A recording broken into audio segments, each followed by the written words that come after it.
Hello and welcome to this video. I'm Lisa Neller and I wanted to share something today about commitment. And I was inspired by the book, The Book of Being. And I went to the chapter. So I have shared with many of you that I'm reading the book backwards. So I started in the back of the book. I've read this book before, cover to cover, and now I'm just going backwards. And I got inspired by the chapter on TBOLITNFL. And if you don't know what that is, you have to read the book. It's chapter 34, and it starts on page 343. So what I want to do is start with a page in the book, page 349, where it says Steve finished telling the story of Deuce, then he drove home his message. Listen, commitment rocks the world. You want something to shift in your marriage? You want something to shift at work? You want something to shift at school? Get committed. When you are committed, the world lines up to support your commitment. It's like a black hole. Commitment has gravitational power. Everything you need moves to the commitment. And then he read a statement by W.H. Murray from the Scottish Himalayan expedition. Until one is committed, there is hesitancy, the chance to draw back, always ineffectiveness. The moment one definitely commits oneself, then providence moves too. A whole stream of events issues from the decision, raising in one's favor all manner of unforeseen incidents, meetings, and material assistance, which no man could have dreamt would come his way. Steve finished. I give you the same challenge I gave Deuce. Go find a quiet place and ask yourself, what is it I want? What is it I could commit to? And look inside. Be quiet long enough to see something. So that inspired me. Now, when I first read that, it inspired me, and it still inspires me. And I curated the following wisdom, just so what I'm going to share with you on the internet. I don't pretend to be all wise. I just gather information to share, in that it may spark something in you. So here's what I found. To be totally committed means to dedicate yourself fully and unconditionally to a goal, purpose, or dream with every fiber of your being. It's about aligning your thoughts, actions, emotions, and decisions completely around that central aspiration. Being totally committed requires several key qualities. Number one, unwavering passion. Deep, genuine passion that goes beyond surface level interest. This is an emotional connection so powerful that your dream feels like an extension of yourself. It's not just something you want, but something you feel compelled to pursue. And it makes me think of my passion of coaching. And also, I feel like it's a calling. It's almost like you don't have a choice. It's just driving you. Number two, resilience. The ability to persist through challenges, setbacks, and failures. Total commitment means seeing obstacles not as stop signs, but as opportunities to learn, grow, and become stronger. You develop a mindset where giving up is never an option. And here I want to recommend Michael Neal's obstacle course. He talks about 9 obstacles, which are definitely overcomable.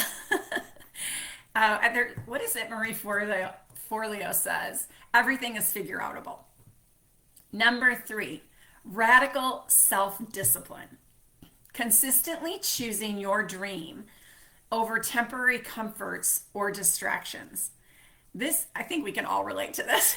This means creating daily habits that move you closer to your goals, even when it's difficult or uncomfortable.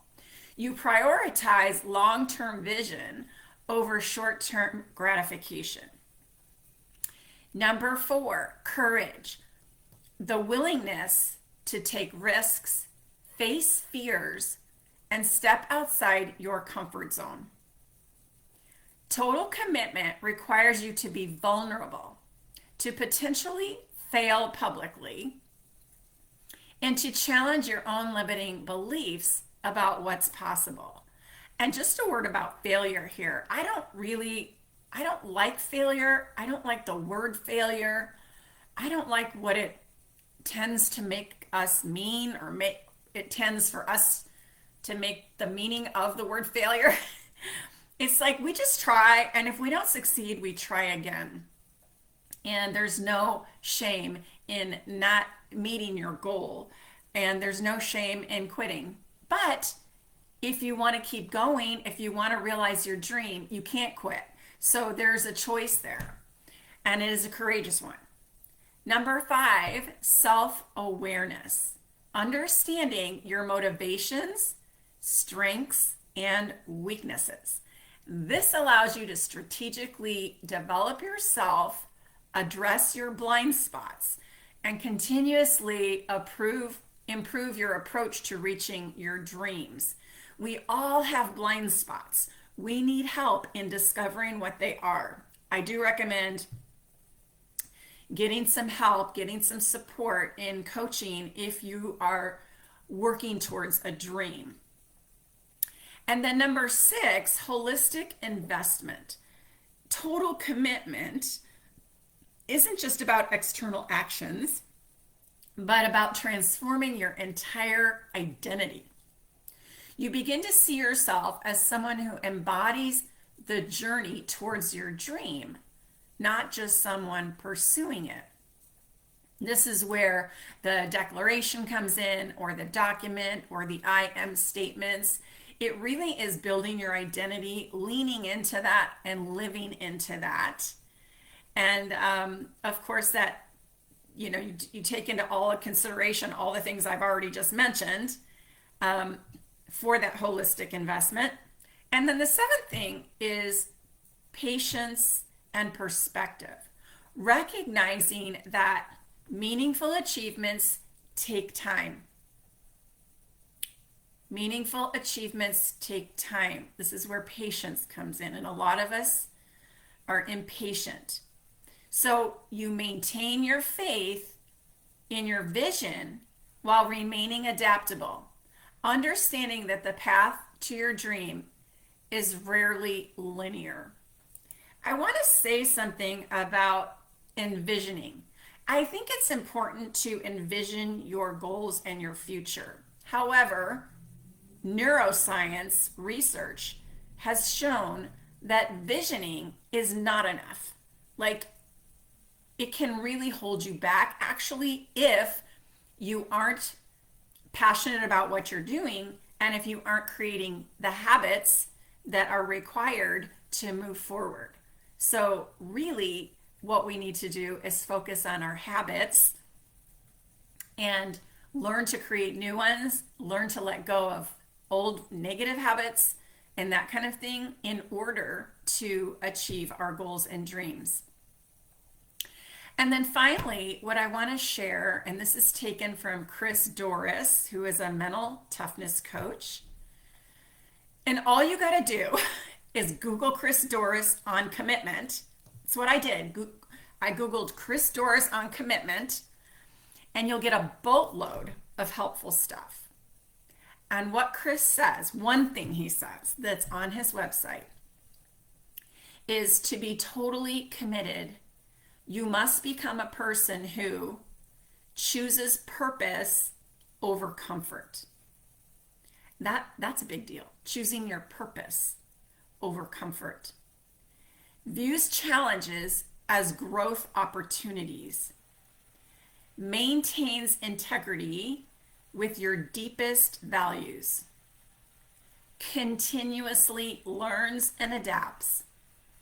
believes in your inherent potential, is willing to reinvent yourself.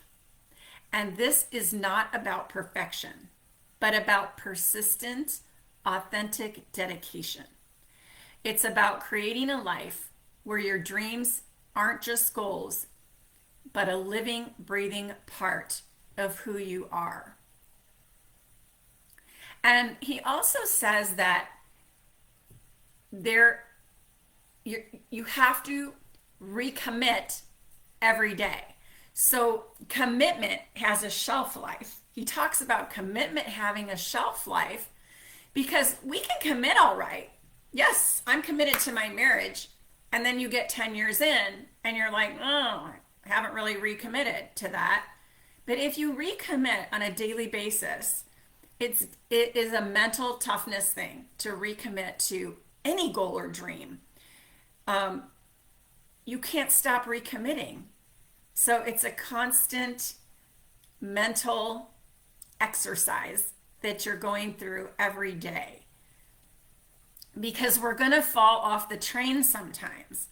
And we're going to be distracted. And we're going to have resistance. And there's a word I've been using lately, derailed. You're going to get derailed. And so you have to keep recommitting and just reconnecting to your purpose every day. So I hope you found this helpful. It's not an entire 15 minutes here, but please leave some comments. Let me know your thoughts. Do you struggle with commitment? Do you struggle with recommitting? And if you do, you're human. You're just like me. You're just like the rest of us. So thank you so much for watching. I hope you have a happy Sunday and a fabulous week ahead. Bye-bye now.